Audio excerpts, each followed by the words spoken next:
Well, good evening. So, this is the night of the end of the Michaelmas festival this year.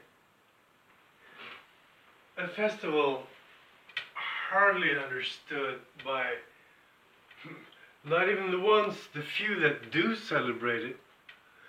The Michaelmas festival is not about mythological dragons or even of harvesting things. It's about karma. It's about awareness of reaping what you sow. The agricultural thing is a metaphor.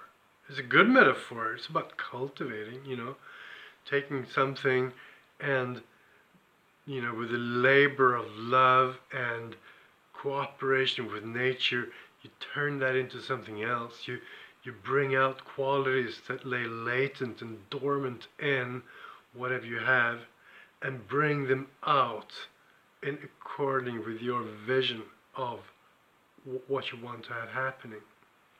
So it's a very precise metaphor, but it is metaphor. Michaelmas, which basically was forgotten when our rural life and agricultural culture gave way to industrialism, was once a simple harvest feast. But even in rural simplicity, there's deep wisdom. That wisdom can now, in our post-industrial society, flourish. And then you see that Michaelmas is not only an annual feast about looking at what you've got, looking at the fruits of your labor of love for the past 6 months and trying to decide what's to be kept and what's to be discarded, what's essential and what's part of the package. That is the essence of Michaelmas.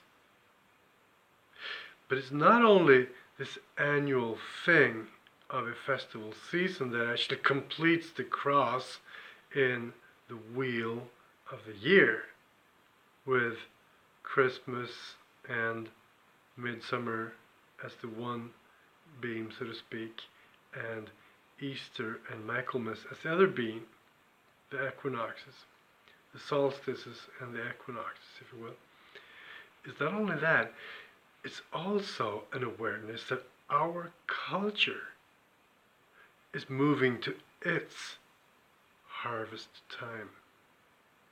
Where culturally speaking, we're facing winter, but we are at some kind of fall equinox where it's time to look back at the fruits of our culture. I'm not just talking about Bach and Mozart and Beethoven, although I do talk about them, but I'm talking about any labor of love, be that in industry, literature, art, education, any form of ennobling, any form of cultivating. Looking back, discerning our labor of love culturally, and deciding what is to be kept and what is to be let go of. Only that which has lasting value can be kept, because only that will carry us as a cultural community through the deep, dark, cold night of the next era.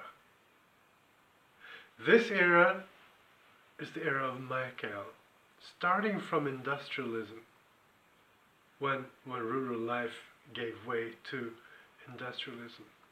And now in post-industrialism we can become aware of it.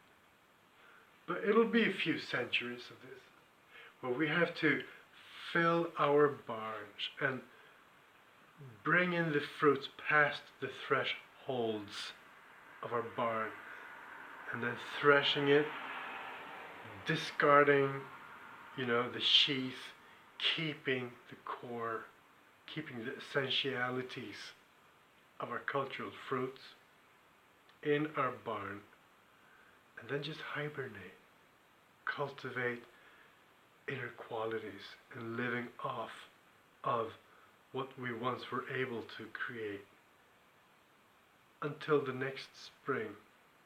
It'll be many centuries away. So it's important that we don't just overlook something essential, because that, however small it may seem, may be the last grain that makes you survive the last night in the winter to come. So I need your help. We need to help each other to find essentiality, to find what's essential in ourselves, in each other, and in the culture in which we live. Because only that will carry us through the night. And as the prophet Leonard Cohen said shortly before he passed away, referring to our culture and what is to come, you're not going to like what comes after America.